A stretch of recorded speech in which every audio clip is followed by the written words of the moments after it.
So ಆ ಒಂದು ನಾವು ಇಲ್ಲದೇ ಇರೋ ಸಮಯ, ನಮಗೆ ಫ್ರೀಡಮ್ ಇಲ್ಲದೇ ಇರೋ ಸಮಯನ ಮ್ಯಾಕ್ಸಿಮಮ್ ಅಡ್ವಾಂಟೇಜ್ ತಗೊಂಡಿದ್ದಾರೆ. ಪೇನಲ್ಲಿದ್ದಾಗ ನಾನಂತೂ ನರಕಯಾತನೆನೇ ಅನುಭವಿಸ್ತಾ ಇದ್ದೀನಿ. ಪೇನಲ್ಲಿದ್ದಾಗ ನಮ್ಗೇನು ಒಂದು ತುತ್ತು ಅನ್ನನೂ ಒಳಗೆ ಹೋಗತ್ತಾ ಯಶವಂತ್? ಏನೋ ನಾವು ಪಿಕ್ನಿಕ್ಗೆ ಹೋಗಿದ್ದೀವಿ ಆ್ಯಂಡ್ ಪಿಕ್ನಿಕಲ್ಲಿ ಜಾಲಿ ಆಗಿದ್ದೀವಿ ಆ ಥರ ಪ್ರೊಜೆಕ್ಷನ್ ಮಾಡ್ತಾ ಇದ್ದಾರೆ ಟಿ ವಿನಲ್ಲಿ. ಸಾಯೋದು ಬೇಡ, ಹೋಗ್ಬಿಟ್ಟು ಸೆಂಟ್ರಲ್ ಜೈಲಲ್ಲಿ ನೀವು 1-2 ತಿಂಗಳು ಬದುಕ್ಬಿಟ್ಟು ಬನ್ನಿ. ನರಕಯಾತನೆ ಏನಂತ ನಿಮ್ಗೆ ಗೊತ್ತಾಗ್ಬಿಟ್ಟು, ಯಾರಾದರೂ ಒಂದು ದೊಡ್ಡ ಹಾರಾನು ತೊಗೊಂಡ್ಬಂದ್ರೆ ನಾನು ನಿನ್ನ ಫ್ರೆಂಡ್ ಆಗ್ತೀನಂತ ಹಾರ ಹಾಕಿಸ್ಕೊಂಡ್ಬಿಟ್ಟು ಹೋಗಯ್ಯ ನೀನು ನಿನ್ನ ಮನೆಗೆ ಮರಯ, ನಿನ್ನ ಸಾವಾಸನೆ ಬೇಡ ಅಂತ ಕಳಿಸ್ಬಿಡ್ತೀನಿ. Tell me who your friends are and I tell you who you are. ನಾನು ಕೂಡ ಆ ವಿಚಾರನ ಕೇಳಿದ್ದೀನಿ. ಕೆಲವು ಬ್ರೇಕಿಂಗ್ ನ್ಯೂಸ್ ಅಂತ ಬಂದಾಗ ಅದನ್ನ ಪ್ರಶ್ನೆ ಮಾಡಲೇಬೇಕು ಅಂತ ಅನ್ಕೊಂಡೆ. ನೀವು ಹೇಳ್ದಂಗೆ ಸಂಜನಾ ಅವ್ರಿಗೆ ತುಂಬ ಟೆನ್ಷನ್ ಆಗ್ತಾ ಇದೆ. ಸೊ ಪಿಸಿಗಳಿಗೆ ಕೇಳ್ತಾ ಇದ್ದಾರೆ, ನನಗೆ ಟೆನ್ಷನ್ ತಡ್ಕೊಳಕ್ ಆಗ್ತಾ ಇಲ್ಲ, ನನಗೆ ಸಿಗರೇಟ್ ಬೇಕು ಅಂತ. ಸೊ ರಾತ್ರಿ ಎಲ್ಲ ಸಿಕ್ಕಾಪಟ್ಟೆ ರಂಪಾಟ ಮಾಡ್ತಾ ಇದ್ದಾರೆ ಸಂಜನಾ ಅವರು. ಅಕ್ಕಪಕ್ಕದಲ್ಲಿರೋ ಸೆಲ್ಲಲ್ಲಿ ಇರುವಂಥ ಮಹಿಳಾ ಖೈದಿಗಳಿಗೆ ನಿದ್ದೆ ಮಾಡೋಕ್ಕಾಗ್ತಾ ಇಲ್ಲ. ಆಮೇಲೆ ಸಿಕ್ಕಾಪಟ್ಟೆ ರಂಪಾಟ ಮಾಡ್ತಿದ್ದಾರೆ, ನನಗೆ ಇಲ್ಲಿನ ಊಟ ಸೆಟ್ ಆಗ್ತಾ ಇಲ್ಲ, ನನಗೆ ಚಿಕನ್ ಬಿರಿಯಾನಿ ಬೇಕು. ಸೊ ಈ ಥರ ಎಲ್ಲ ಒಂದಷ್ಟು ಬ್ರೇಕಿಂಗ್ ನ್ಯೂಸ್ಗಳೆಲ್ಲ ಬರುತ್ತೆ. ಅಲ್ಲಾಗಿದ್ದೇನೋ, ಅಸಲಿಯಾಗಿ ಆಗಿದ್ದೇನೋ? ಹೌದು, ನೀವು ಇದೆಲ್ಲ ಕೇಳಿದುಂಟಾ? ಹೌದಾ? First and for all, suppose ಅಲ್ಲಿ ನಡೀತಾ ಇದೆಯೋ ನಡೀತಾ ಇಲ್ವೋ, ಇದಾಚೆ ನ್ಯೂಸಲ್ಲಿ ಪರದಾಡ್ತಲ್ಲ, ಅವ್ರಿಗೆ ಎದುರೇಟು ಜವಾಬ್ ಕೊಡೋದಕ್ಕೆ ನನ್ನ ಮೊಬೈಲ್ ನನ್ನ ಕೈಯಲ್ಲಿಲ್ಲ, ನನಗೆ ಫ್ರೀಡಮ್ ಇಲ್ಲ, ನನಗೆ 4 ಗೋಡೆಯಲ್ಲಿ ಕಟ್ ಹಾಕಿದ್ದಾರೆ, ನನಗೆ ಎದುರುಗಡೆ ಬಂದ್ಬಿಟ್ಟು ಯಾಕ್ರಿ ನನ್ನ ಬಗ್ಗೆ ಈ ಥರ ಹಾಕ್ತಾ ಇದ್ದೀರಾ, ಏನ್ರಿ ನೋಡಿದ್ದೀರಾ ನೀವು ಕಣ್ಣಾಣೆ ಅಂತ ಕೇಳೋದಕ್ಕೆ ನನಗೆ ಆಚೆ ಬಂದು ಚಾನೆಲ್ನ ಫೇಸ್ ಮಾಡಿಬಿಟ್ಟು, ಕ್ಯಾಮ್ರಾ ಫೇಸ್ ಮಾಡಿಬಿಟ್ಟು, ಅಥವಾ ನಾನು ಸ್ವತಃ ಒಂದು ಸೆಲ್ಫಿ ವೀಡಿಯೋ ಮಾಡಿಬಿಟ್ಟು ಫೇಸ್ಬುಕ್ಕು, ಇನ್ಸ್ಟಾಗ್ರಾಮ್, ಟ್ವಿಟ್ರಲ್ಲಿ ಹಾಕೋಕ್ಕೆ ನನಗೆ ಫ್ರೀಡಮ್ಮೇ ಇಲ್ಲ. ಸೊ ಆ ಒಂದು ನಾವು ಇಲ್ಲದೇ ಇರೋ ಸಮಯ, ನಮಗೆ ಫ್ರೀಡಮ್ ಇಲ್ಲದೇ ಇರೋ ಸಮಯನ ಮ್ಯಾಕ್ಸಿಮಮ್ ಅಡ್ವಾಂಟೇಜ್ ತಗೊಂಡಿದ್ದಾರೆ. ಆ್ಯಂಡ್ ಇವ್ರಿಗೆ ಬಂದುಬಿಟ್ಟು ನಾವು ಆಚೆ ಬಂದಾದ್ಮೇಲೆ ಕೇಳಿದ್ರೆ ನಿಮಗೆ ಯಾರದ್ದು ಹೇಳಿದ್ರು, ನಮ್ಮ ಸೋರ್ಸ್ ಇದೆ, ಸರಿ ಒಪ್ಕೊಳ್ತೀವಿ ನಿಮಗೆ ಸೋರ್ಸ್ ಇದೆ, ನಿಮ್ಮ ಸೋರ್ಸ್ ಹೆಸರೇನು ಅಂದರೆ, ನಾವು ಸೋರ್ಸ್ ಹೆಸರೆಲ್ಲ ಬಿಟ್ಕೊಡೋಕ್ಕಾಗಲ್ಲ ಅಂತೆ. ಇಷ್ಟು ಕೇಳಿದ್ಯಾರು? ಸಫರ್ ಆಗಿದ್ಯಾರು? ನಾವು. ಯಾರು ಹೇಳಿದ್ದಾರೆ ಇದೆಲ್ಲ, ಯಾಕಿದು ನ್ಯೂಸಲ್ಲಿ ಬಂದಿದೆ, ಅದಕ್ಕೊಂದು ಪ್ರೂಫ್ ಇದೆಯಾ? ನಾನು ಬಾಯಿ ಮಾತಲ್ಲಿ ಕೇಳಿದ್ದೀನ ಬಿರಿಯಾನಿ ಬೇಕು ಆ್ಯಂಡ್ ಅಷ್ಟು ಪೇನಲ್ಲಿ ಇರ್ತೀವಿ ಇವರೇ. ಪೇನಲ್ಲಿದ್ದಾಗ ನಾನಂತೂ ನರಕಯಾತನೆನೇ ಅನುಭವಿಸ್ತಾ ಇದ್ದೀನಿ. ಪೇನಲ್ಲಿದ್ದಾಗ ನಮ್ಗೇನು ಒಂದು ತುತ್ತು ಅನ್ನನೂ ಒಳಗೆ ಹೋಗತ್ತಾ ಯಶವಂತ್? ಯಾವ ಮನುಷ್ಯನಿಗಾದರೂ ಇಸ್ ಇಟ್ ಪಾಸಿಬಲ್?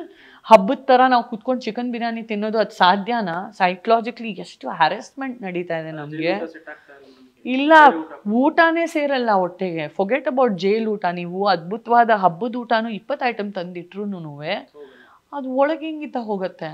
ನಾವು ನಮ್ಮ ಹೆಸರಿನ ಸಾವೇ ನೋಡ್ತಾ ಇದ್ದೀವಿ. ನಾವು ಅಲ್ಲಿ ಟಿ ವಿಗಳಿದೆ ಜೈಲಲ್ಲಿ, ಟಾಟಾ ಸ್ಕೈ ಅಂತ ಸೆಲ್ಗಳಲ್ಲಿ ಟಿ ವಿಗಳಿದೆ. ಅದು ಲೀಗಲ್ ಆಗಿ ಟಿ ವಿ ಎಲ್ಲರಿಗೂ ಅಲೌಡ್ ಇದೆ. ತಿರ್ಗಾ ಹೇಳ್ತಾರೆ ಸೆಲೆಬ್ರಿಟಿ ಅಂತ ಟಿ ವಿ ಕೊಟ್ರಂತ, ಅದು ಸುಳ್ಳು. ಸೊ ನಮ್ಮ ಬಗ್ಗೆನೇ ಎಷ್ಟು ಕೆಟ್ಟದು ಹೇಳ್ತಾ ಇದ್ದಾರೆ, ಲಿಮಿಟ್ಲೆಸ್ ಆಗಿ ಕೆಟ್ಟದು. ಅದು ನೋಡ್ಕೊಂಡು ಖುಷಿಯಾಗಿ ಎಲ್ಲಿಂದ ತಿನ್ನಕ್ಕಾಗತ್ತೆ? ಆಮೇಲೆ ಇನ್ನೊಂದಿತ್ತು, ನಿಮಗೂ ರಾಗಿಣಿಗೆ ಹಾಗೆ ಬರ್ತಾ ಇಲ್ಲ, ನನಗೂ ಬೇರೆ ಬೇರೆ ಕಡೆ ಹಾಕಿ ಒಂದೇ ಕಡೆ ಕರ್ಕೊಂಡು ಹೋಗ್ಬಿಡಿ, ಸಪ್ರೇಟ್ ಸೆಲ್ಗಳು ಕೊಡಿ. ಅವ್ರ ಟೆನ್ಷನಲ್ಲಿ ಇದ್ರು ಪಾಪ, ನಾನು ನನ್ನ ಟೆನ್ಷನಲ್ಲಿದ್ದೆ. ಆ್ಯಂಡ್ ನಮ್ಗೆ ಆಗ್ತಾ ಇರ್ಲಿಲ್ಲ ಅಂದರೆ ಅದೇನು ಜಾಲಿಯಾಗಿ ಎಂಜಾಯ್ ಮಾಡೋ ಜಾಗನ ಅದು. ಯಾರ ಜೊತೆನೂ ಯಾರಿಗೂ ಆಗಲ್ಲ ಇವರೇ ಜೈಲಲ್ಲಿ. ಅಲ್ಲಿ ಇರೋ ಲೇಡೀಸ್ ಎಲ್ಲ ನೀವು ನೋಡಿದ್ರೆ ಏನು ಗಲಾಟೆ ಎಲ್ಲ ಮಾಡ್ಕೊಂಡಿಲ್ಲ, ಅದೆಲ್ಲ ಸುಳ್ಳು. ಬಟ್ ಅಲ್ಲಿ ಯಾರಿಗೂ ಯಾರ ಜೊತೆನೂ ಆಗಲ್ಲ. ಸುಮ್ಮನೆ ಒಂದು ಹೇರ್ ಪಿನ್ ಇರಲಿ, ನಿಮ್ಮ ಹೇರ್ ಪಿನ್ ಇಲ್ಲಿ ಇಟ್ಟಿರ್ತೀರ ನೀವು, ಸ್ವಲ್ಪ ಹೊತ್ತಲ್ಲಿ ಸಪೋಸ್ ನಿಮ್ಮ ಹೇರ್ ಪಿನ್ ಇಲ್ಲ ಬೇರೆ ಯಾರು ಯೂಸ್ ಮಾಡಿಕೊಂಡ್ರೆ, ಆ ಹೇರ್ ಪಿನ್ ಏನೋ ಚಿನ್ನದ ಬಂಗಾರದಿಂದ ಜಾಸ್ತಿ ರೇಟು, ಆ ಥರ ಅಲ್ಲಿ ಇಬ್ಬರಿಬ್ಬರಲ್ಲಿ ಲೇಡೀಸಲ್ಲಿ ಜಗಳ ನಡೀತಾ ಇರುತ್ತೆ. ಕಣ್ಣಾರೆ ಇದೆಲ್ಲ ಜಗಳಗಳು ನೋಡಿದ್ದೀನಿ. ಒಂದು ನೀರು ನಿಮ್ಮ ಕಪ್ಪಿಟ್ಟಿರ್ತೀರ, ಬೇರೆ ಯಾರಾದರೂ ಕುಡಿದ್ಬಿಟ್ರೆ ಅವ್ರು ಹೆಂಗೆ ಕೂಗಾಡ್ಬಿಟ್ಟು ಜಗಳ ಮಾಡ್ತಾರೆ ಅಂದರೆ, because they are really frustrated ಖೈದಿಗಳು. ಆಚೆ ಹೋಗೋ ಒಂದು ಫ್ರೀಡಮ್ ಇಲ್ಲ.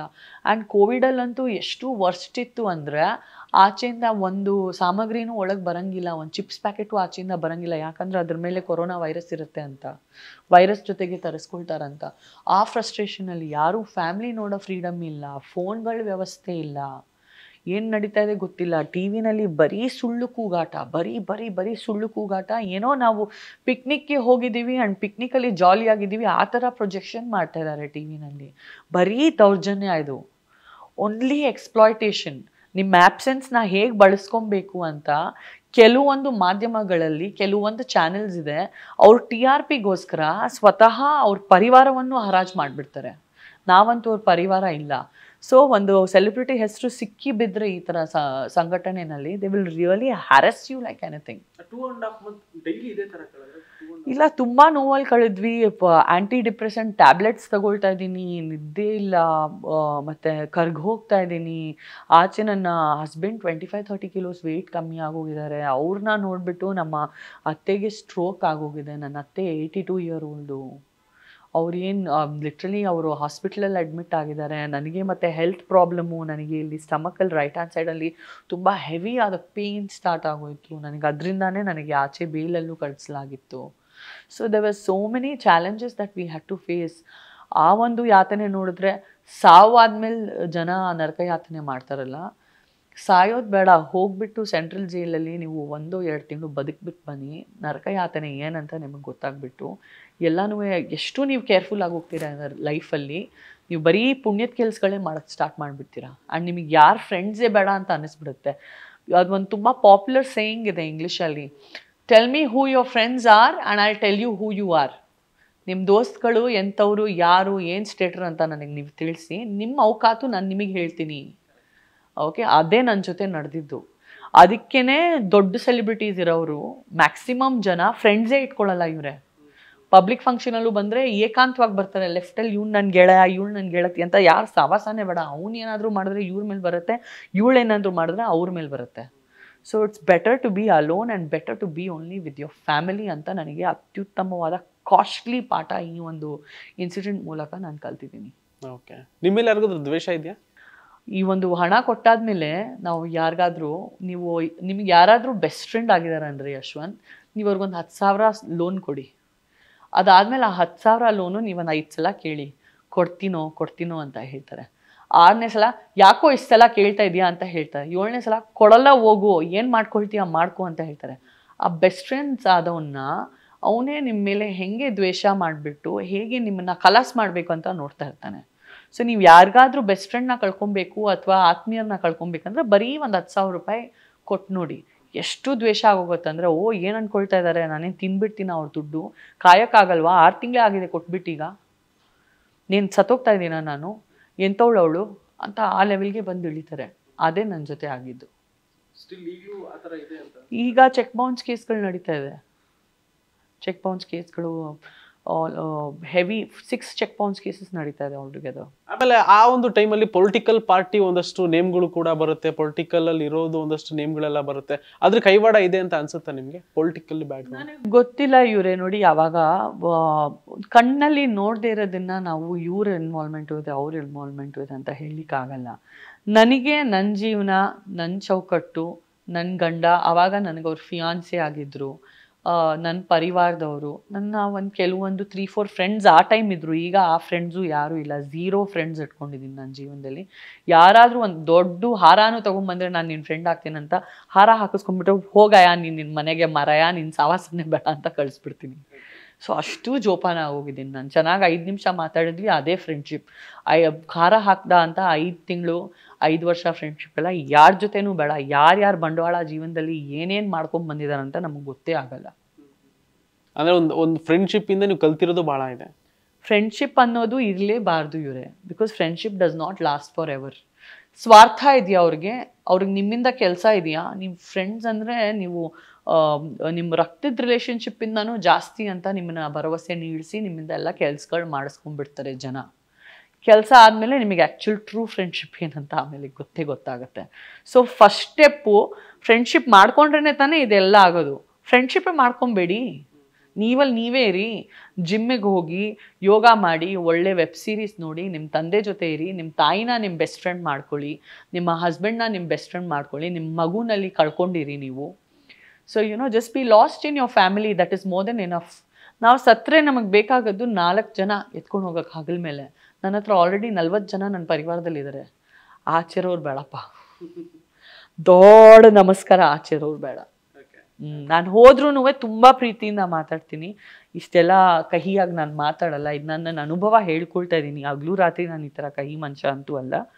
ಬಟ್ ಪ್ರೀತಿಯಿಂದ ಮಾತಾಡ್ತೀನಿ, ಚೆನ್ನಾಗಿರ್ತೀನಿ, ಊಟ ಏನಾದರೂ ಕೊಟ್ಟರೆ ಚೆನ್ನಾಗಿ ತಿಂತೀನಿ, ನನ್ನ ಮನೆಗೂ ಯಾರಾದರೂ ಬಂದರೆ ಚೆನ್ನಾಗಿ ಸ್ವಲ್ಪ ಊಟ ಕೊಡ್ತೀನಿ, ಕಾಫಿ ಕೊಡ್ತೀನಿ, ಚೆನ್ನಾಗಿರಿ ನಿಮ್ಮ ಜೀವನದಲ್ಲಿ ಅಂತ ಕಳಿಸ್ಬಿಡ್ತೀನಿ. ಸ್ನೇಹಿತೆ ಇದ್ದು ಸ್ಟಾರ್ಬಕ್ಸ್ ಕಾಫಿಗೆ ಹೋಗೋಣ, ಪಬ್ಬಿಗೆ ಹೋಗೋಣ, ಡ್ಯಾನ್ಸ್ ಮಾಡೋಣ, ಅದೆಲ್ಲ ನಾನು ಮಾಡಲ್ಲ. ನನಗೆ ನಿಮ್ಮ ಸಾವಾಸನೇ ಬೇಡ ಹೋಗ್ರಯ್ಯ ಅಂತ ಕಳಿಸ್ಬಿಡ್ತೀನಿ. 2.5 month ಆಗುತ್ತೆ. ಸೊ ಅಲ್ಲಿಂದ ಒಂದು ಬೇಲ್ ಸಿಗುತ್ತೆ.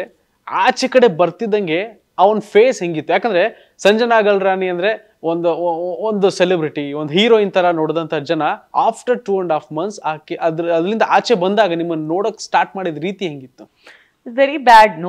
ನೋಡಿ ಇವ್ರು ಜೈಲ್ವಾಸ ಮಾಡ್ಕೊಂಡ್ ಬಂದಿದ್ದಾರೆ, ಜೈಲ್ವಾಸ ಮಾಡ್ಕೊಂಡ್ ಬಂದ್ರೆ ನಮ್ಮನ್ನ ಒಂದು ಟೆರರಿಸ್ಟೇ ಅನ್ಕೊಂಡ್ಬಿಡ್ತಾರೆ, ಅದರಿಂದ ಕಮ್ಮಿ ಅನ್ಕೊಳ್ಳಲ್ಲ ಯುನೋ. ಬಟ್ ಇವತ್ತಿನ ಕಾಲದಲ್ಲಿ ಈಗ ಕಹಿ ನೆನಪಿನ ನಾನೇ ಎಗರ್ಸಿಯಿಂದ ನನ್ನನ್ನು ನಾನೇ ಸಾಯಿಸೋದ್ರಿಂದ ಈಗ ಸಿಹಿ ನೆನಪು ನೋಡೋಣ. ಈಗ ಅಟ್ಲೀಸ್ಟ್ ನಿರ್ದೋಷಿಯಾಗಿ ಇಷ್ಟು ಬೇಗ 3.5 ವರ್ಷದಲ್ಲೇ ನಾನು ಡಿಕ್ಲೇರ್ ಆದೆ ತಾನೆ. ನೋಡಿ, ಸಲ್ಮಾನ್ ಖಾನ್ ಇರೋ ಕೇಸಲ್ಲಿ 21 years ಆಗೋಗಿದೆ, ಇನ್ನೂ ಅವ್ರ ಕೇಸ್ ಪೆಂಡಿಂಗ್ ಇದೆ, ಇನ್ನೂ ಅವ್ರ ಆರೋಪಿ ಆಗಿದ್ದಾರೆ. ಬಟ್ ನಾನು ಘಂಟಾಘೋಷವಾಗಿ ನನಗೆ ಇದರ ಫ್ಯಾಕ್ಟ್ಸ್ ಗೊತ್ತು, ನನ್ನ ಇನ್ವಾಲ್ವ್ಮೆಂಟ್ ಇಲ್ಲವೇ ಇಲ್ಲ ಅಂತ ನನಗೆ ಗೊತ್ತು. ನಾನೇ ಹೈಕೋರ್ಟ್ ಮೆಟ್ಲು ಹತ್ತಿ ಅರ್ಜಿ ಹಾಕಿ, ವಾಷಿಂಗ್ಗೋಸ್ಕರ ಅರ್ಜಿ ಹಾಕಿ, ನಮಗೆ ಸಪೋಸ್ ಸುಳ್ಳು ಪ್ರಕರಣ ನಡೆದ್ರೆ ನಮ್ಗೆ ಈ ಥರ ರಿಟ್ ಪೆಟಿಷನ್ ಹಾಕೋ ಅಧಿಕಾರ ಪ್ರತಿಯೊಂದು ಮನುಷ್ಯನಿಗೂ ಇರುತ್ತೆ. ನನಗೆ ಸಂಬಂಧನೇ ಇಲ್ಲ ಇದರಲ್ಲಿ, ನನಗೆ ಕೂಡ ಹಾಕಿದ್ದಾರೆ, ನನಗೆ ಇದರಲ್ಲಿ ರಿಲೀಫ್ ಕೊಡಿ, ಇದು ನನ್ನ ಜೊತೆ ನಡೆದಿದ್ದು ಹಿಂಗೆ ನಡೆದಂಗೆ ಹೇಳಿದ್ರೆ ನಿಮ್ಮ ಒಂದು ಅರ್ಜಿ ಜೆನ್ಯೂನ್ ಆಗಿದ್ರೆ ನಮಗೆ ರಿಲೀಫ್ ಸಿಗುತ್ತೆ, ನಮಗೆ ಬಿಟ್ಕೊಡ್ತಾರೆ. ಓಕೆ, ನೀವು ನಿರ್ದೋಷಿ ಅಂತ ಡಿಕ್ಲೇರ್ ಆಗಿದ್ರೆ ಅಂತ. ಅದೇ ನನ್ನ ಜೊತೆ ನಡೆದಿದ್ದು.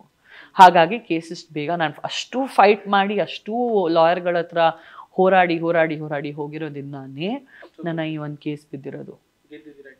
ನನ್ನ ಲಾಯರ್ಗೆ ತುಂಬಾ ಥ್ಯಾಂಕ್ಸ್. ಅಶ್ಮತ್ ಪಾಷಾ ಅವರಂತ ತುಂಬ ದೊಡ್ಡ ಲಾಯರು, ತುಂಬ ದೊಡ್ಡ ಬಿಲ್ಲು ಕೊಡ್ತಾರೆ.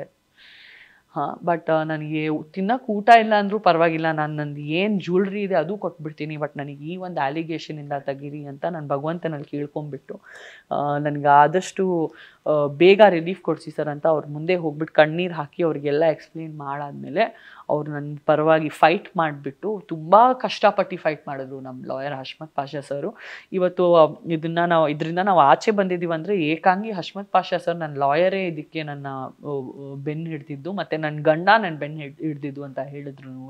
ನಾನು ತೆಗಿತೀನಿ ನಿನ್ನ ಇದರಿಂದ ಅಂತ. ಪ್ರತಿ ಸಲ ನಾನು ಲಾಯರ್ ಹತ್ರ ಹೋದರೆ ನನ್ನ ಗಂಡನೂ ನನ್ನ ಜೊತೆ ಬರೋದು.